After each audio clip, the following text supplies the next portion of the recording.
ตอนไหนแล้ววะดูเนี่ยเวลา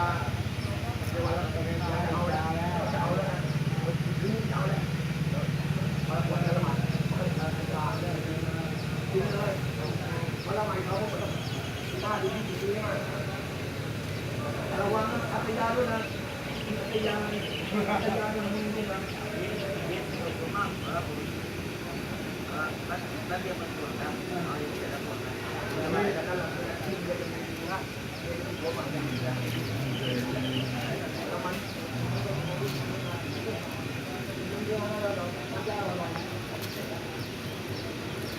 มันนานมากโอ้ยไม่เอาใช่ไหม